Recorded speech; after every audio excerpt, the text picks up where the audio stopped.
रेमुणा क्षीरचोरा गोपीनाथ मंदिर रास्तार उन्नतीकरण प्रकल्पर शिलान्यास देले विधायक गोविंद चंद्र दास।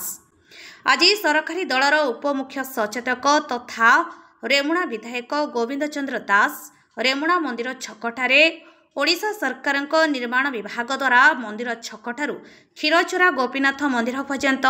रास्तार उभय पार्श्वे हेबाकु थिबा उन्नतीकरण कार्य पई आनुष्ठानिक भावे नड़िया फटाई शुभ शिलान्यास देइथिले। एथिरे अन्यमानक मध्यरे विधायकଙ୍କ प्रतिनिधि कार्तिक चंद्र गिरी, सांसदक प्रतिनिधि उमाकांत पंडा, कृष्णचंद्र साहा,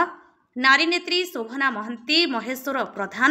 पूर्वतन मंडल सभापति कान्हुचरण बेहेरा, चंद्रकांति प्रधान, पूर्णिमा पात्रंक समेत दलर बहु कार्यकर्ता उपस्थित रही वर्षा ऋतु पूर्व किभली एही शेष हेब से बाबद आलोचना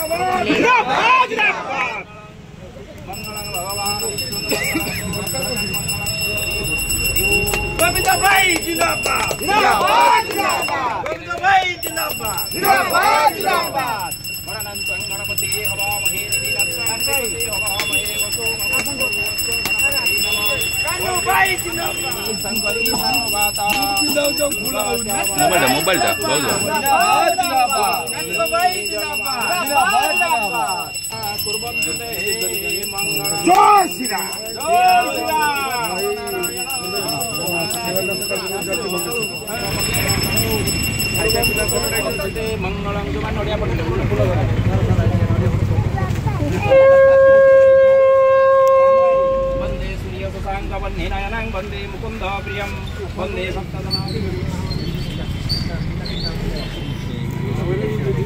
मोबाइल तो छुटिया मोबाइल तो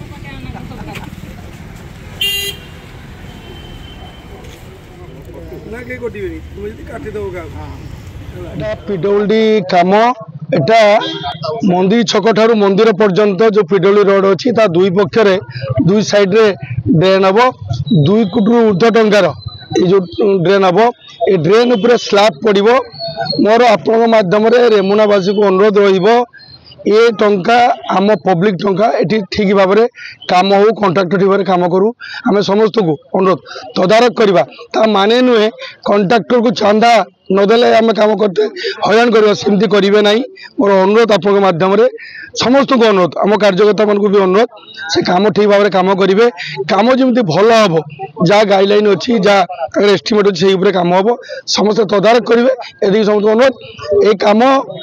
ओडिशा सरकार जो पीडब्ल्यूडी डिपार्टमेंट द्वारा ये काम होती आमर एटा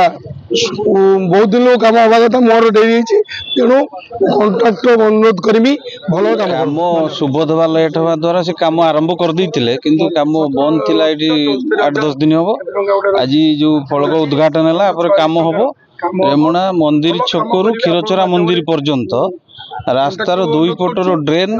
संपूर्ण ड्रेन हम कंप्लीट तापर स्लैब पड़ो आउ पेभर